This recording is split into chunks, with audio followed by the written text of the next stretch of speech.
मैंने आपसे कहा ना कि आप जो चाहे कर लीजिए, आपसे निकाह नहीं करूंगी मैं।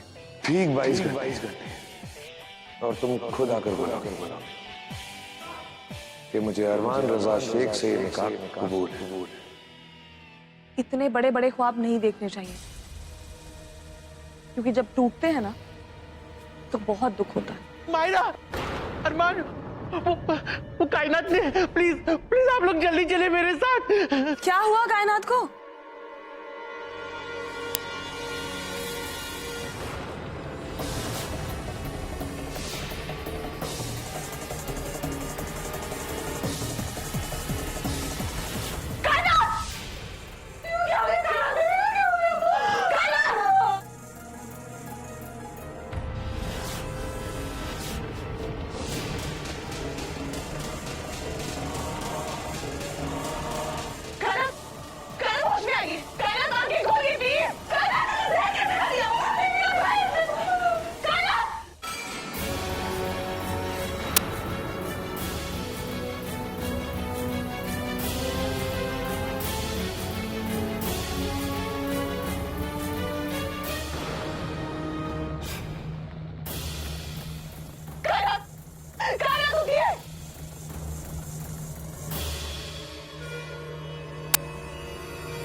इसकी पल्स चल रही है।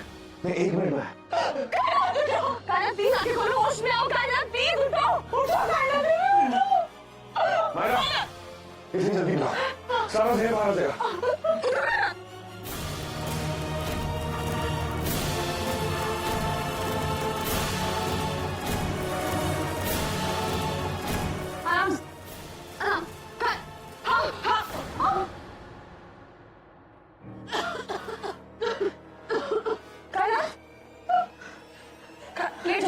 ले जाओ। कायनात ठीक हो तुम? ये क्या किया आपने कायनात? अरे कोई अपनी जान ऐसे लेने की कोशिश करता है भला? बोलो कायनात, क्यों किया आपने ऐसा?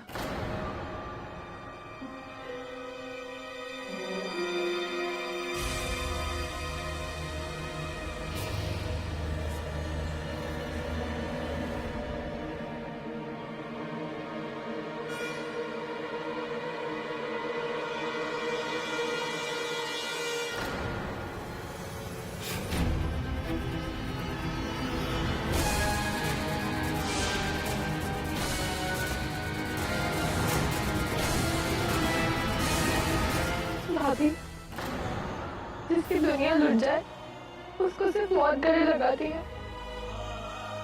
क्या क्या लिखा है उसमें, पढ़ तो जरा। कायनात प्रेग्नेंट।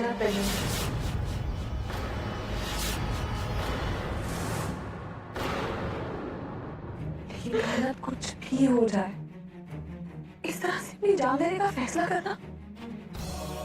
आप खुद सोचिए, अगर सभी आपसे निकाह करने के लिए ना नहीं करते तो हम इस बच्चे के आने की खुशी मना रहे होते। आपने अचानक से ये फैसला कर लिया। और कायनात, मैं आपसे वादा करती, चाहे कुछ भी हो जाए, समीर आपको इस बच्चे को अपनाएगा।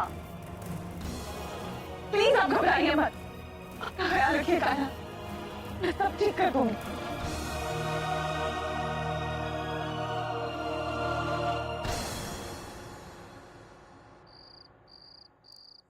आज बरसों बाद हमें ऐसा लग रहा है जैसे हमारी तराना वापस आ गई। हमारी तो जैसे किस्मत ही खुल गई है। किस्मत तो मेरी खुली है। अब मैं एहसान की जायदाद की आधी मालकिन हूँ। इतनी जल्दी ये घर तुम्हारा नहीं होगा।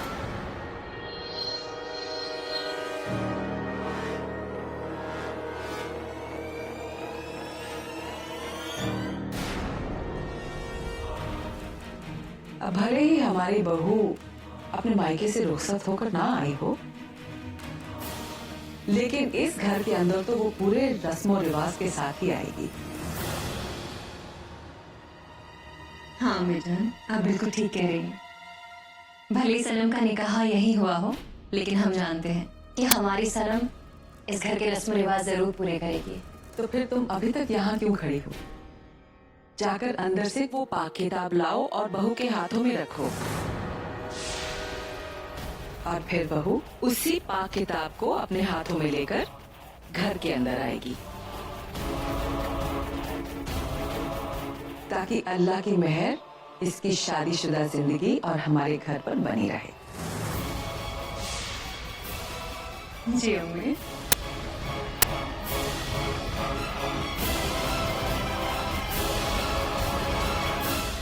कुछ करना होगा। क्या करूं? शैतान चाहे कितना भी ताकतवर क्यों ना हो, उस खुदा के आगे उसकी एक नहीं चलती। अब तुम क्या करोगी सनम? तुमने जो कुछ कायनात के साथ किया है ना, उसके लिए दुनिया की बड़ी से बड़ी सजा भी कम है। ये जानने के बावजूद कि तुम्हारी वजह से कायनात ने अपनी जान देने की कोशिश की, तुम पे कोई असर नहीं हुआ, कोई फर्क नहीं पड़ता तुम्हें? कोई फर्क नहीं पड़ता मुझे। कायनात जिए या मरे ये मेरी जिम्मेदारी नहीं है। तो किसकी जिम्मेदारी है? हाँ, क्या था वो मोहब्बत का नाटक, वो निकाह की वादे, वो सब क्या था? प्लीज ये मॉरल्स और एथिक्स क्लास फिर से शुरू मत करिए। तुम जैसे लोगों को मॉरल्स और एथिक्स सिखाने का मुझे कोई शौक भी नहीं है, ना ही कोई फायदा। खोलो अपनी जुबान और मुझे बताओ कि तुम्हें कितने पैसे चाहिए कायनात और अपने बच्चे को एक्सेप्ट करने के लिए। बोलो कितने पैसे चाहिए, लेकिन तुम्हें कायनात से आज के आज निकाह करना होगा। और कौन हो के सुन लो, ये बात कायनात को नहीं पता चलनी चाहिए, क्योंकि तुम पैसों की वजह से उसके साथ निकाह कर रहे हो।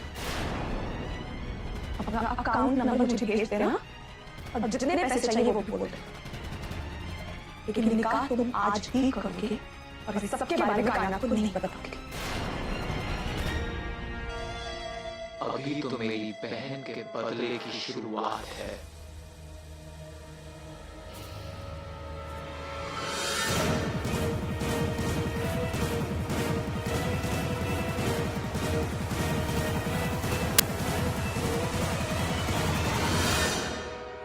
लो आ गई। दादी, ये सब की क्या जरूरत है? ये सब तो पुराने जमाने में होता था ना? बहू, जमाना भले ही बदल गया हो, लेकिन रस्म और रिवाज कभी नहीं बदलते। और वैसे भी तुम आजकल के जमाने की कहाँ हो? अगर तो 80 साल की है ना, तो मैं 150 साल की हूँ। ये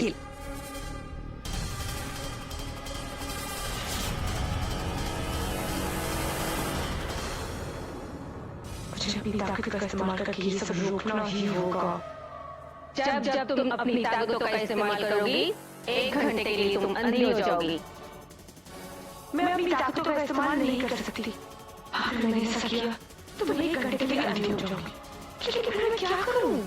ये तो नहीं होने दे सकती ना।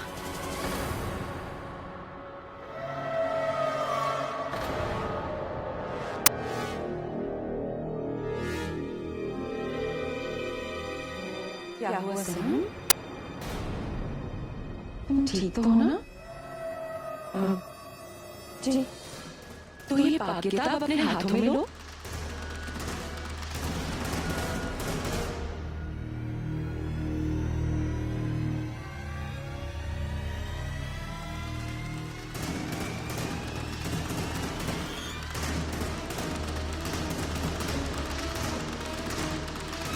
लो ना।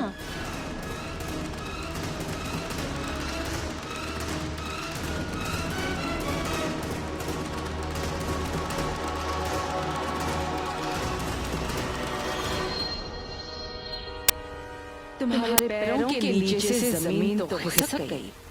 अब देखें तुम्हारा हाल कैसा है।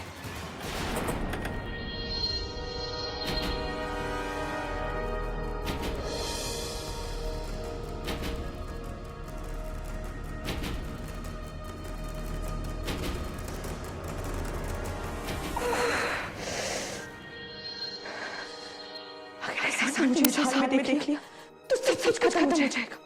अपनी ताकतों का इस्तेमाल नहीं कर सकती। अगर मैं ताकत का इस्तेमाल करूंगी तो मैं अंधी हो जाऊंगी, और अगर मैं अंधी हो गई तो ताकत की वजह से बहू,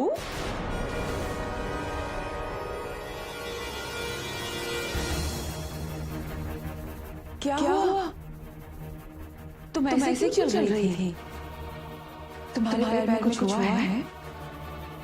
एहसान बेटे, बेटे बहू के पैर देखो, कहीं कुछ हुआ ना, कोई चोट ना लगी हो। सनम आप ठीक है ना? एहसान, कोई भी औरत यूं ही अपना दर्द सबके सामने नहीं रखती। उसे समझना पड़ता है। दादी इस गुड़िया की वजह से मुझे अपनी ताकतों का इस्तेमाल करना पड़ा और अब मैं 1 घंटे कुछ नहीं देख सकती थी। लेकिन अब मुझे बहुत समझ के रहना होगा। इस गुड़िया की नजर मुझ पर ही है और ये यहाँ रुकने वाली नहीं है। हमें लगता है सनम के पैरों में चोट लगी है।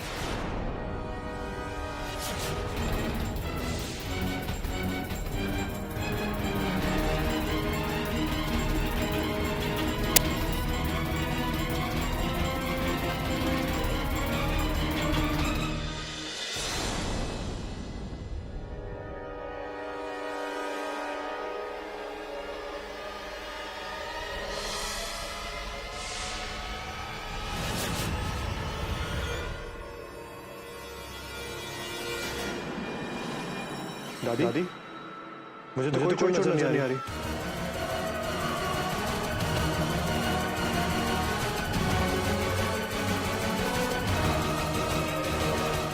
चलिए ये रस्म तो मानो हो ही गई,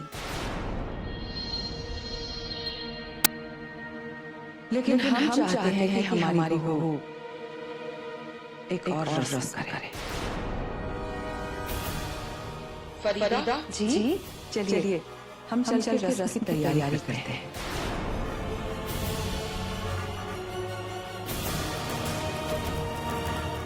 सनम तुम रस्म पे डाल दो।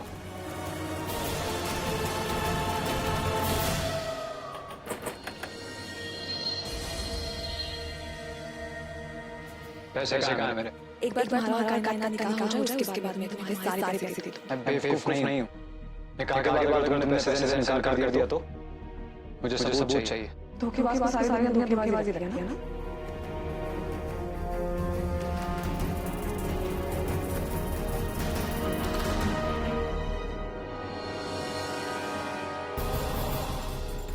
बैंक की सारी फॉर्मेलिटीज हो चुकी हैं।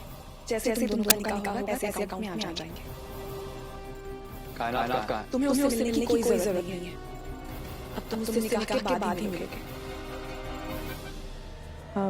दादी अब क्या करना है? इस घर की नई बहू होने के नाते हम चाहते हैं कि तुम ये फूल हमारी बहू तराना की तस्वीर पर चढ़ाओ।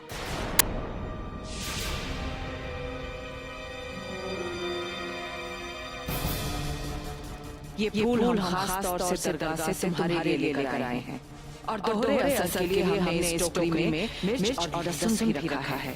अब इसे छूते ही तुम्हारी असलियत सबके सामने आ जाएगी। आओ सनम, यहाँ आकर ये फूल लो और फिर इन्हीं फूलों को तस्वीर पर चढ़ा दो।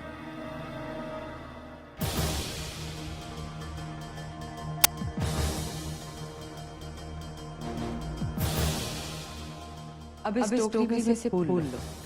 टोकरी?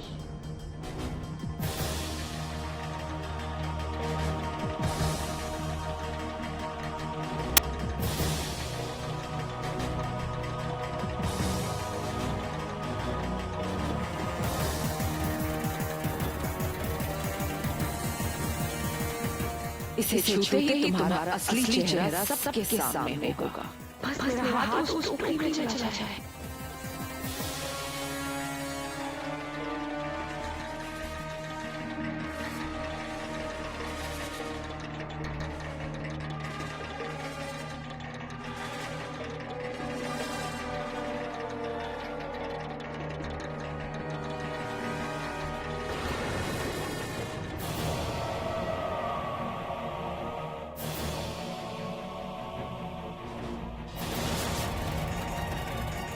ये कैसे हो सकता है?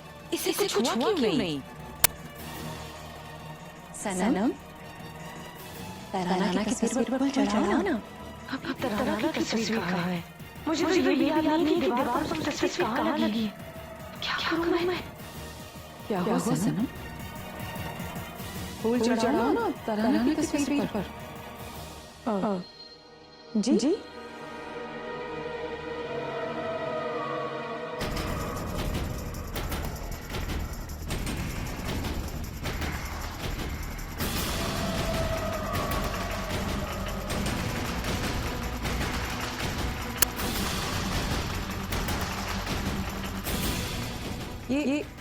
ये तुम क्या कर रही हो? इंसान भले चले जाए तो उसकी यादें इस घर के हर कोने में होती है और तराना की यादें तो इस घर के जर्रे जर्रे में है।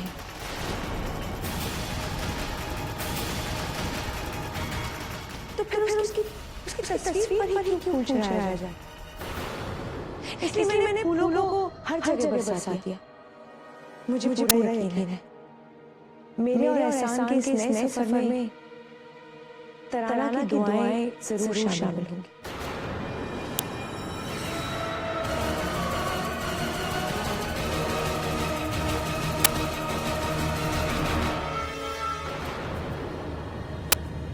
तराना जी, आपने मुझे इस घर में, इस घर के हर एक सदस्य के दिल में रहने की जगह दी, उसके लिए बहुत बहुत शुक्रिया।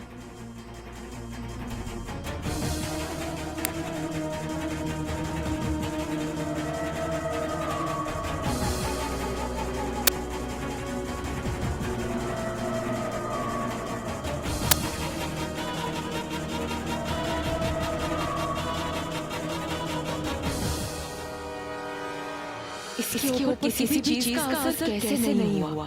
कुछ तो गड़बड़ है। हमें इसका पता करना होगा।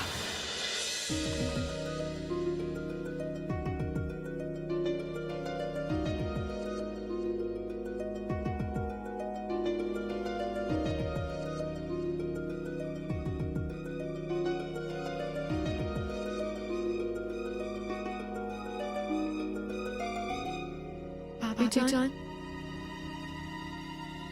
भाभी मुझे डर लग रहा है। क्या समीर इस निकाह के लिए मर्जी से तैयार हुआ है? हाँ कायनात, घबराने की कोई जरूरत नहीं है। पहले वो डर गया था, लेकिन अब उसे जिम्मेदारी का एहसास हुआ है। तुम फिक्र मत करो, वो अपने कमरे में तैयार हो रहा है। निकाह का वक्त हो गया है, अब दूल्हे को बुलवाइए। लतीफ, समीर को ले आइए। जी अभी बुलाती हूँ।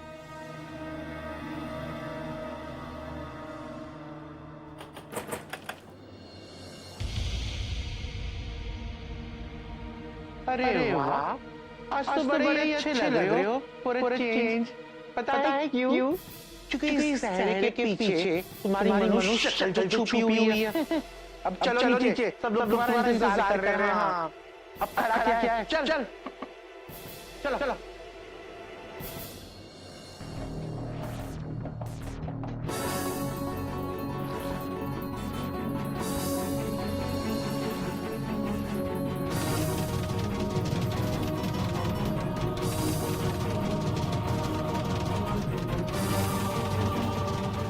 मैंने कहा था ना समीर आज आ जाएंगे।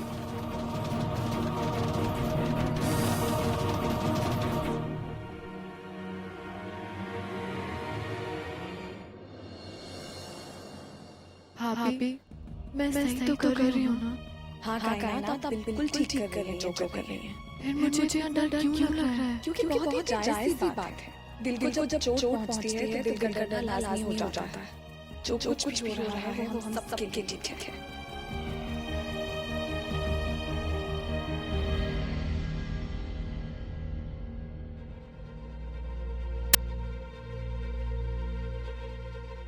तुम यहाँ तक आ गए हो, मतलब निकाह के लिए तैयार हो। मैं अभी बैंक फोन करके पैसे ट्रांसफर करवा देती हूँ।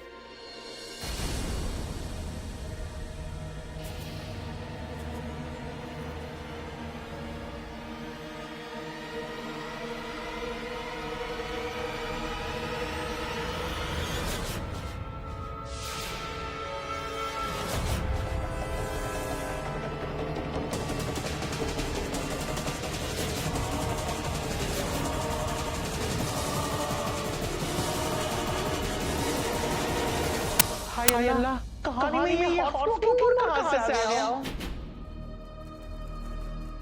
क्या कर? समीर कहाँ है? वो जहाँ भी है महफूज है। महफूज है मतलब मैंने पूछा समीर कहाँ से लेकर आई उसका निकाह होने वाला है अभी कायनात के साथ। जानता हूँ क्या आज निकाह है।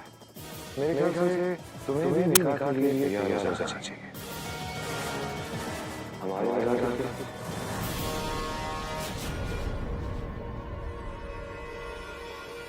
जो मैंने चैलेंज किया था उसमें अभी 9 घंटे 15 मिनट बाकी है। मुझे क्या समझते हैं हाथों की कटली जो आपके इशारे में नाचूंगी मैं। आप मुझे कुछ करने के लिए फोर्स नहीं करते बताइए सभी कहा। हाँ प्लीज क्यों बेकार मेहनत कर रहे हो? समीर आप लोगों को नहीं मिलने वाला। क्यों नहीं मिलने वाला? क्या किया समीर के साथ? खरीद लिया। जितने पैसों में तुमने समीर को खरीदा था उसके 2 गुने पैसों में मैंने समीर को खरीद लिया। अब समीर वही करेगा जो मैं चाहूंगा। और अगर चाहती हो कि समीर का कायनात का हो तो तुम मुझसे निकाह करने के लिए हाँ क्या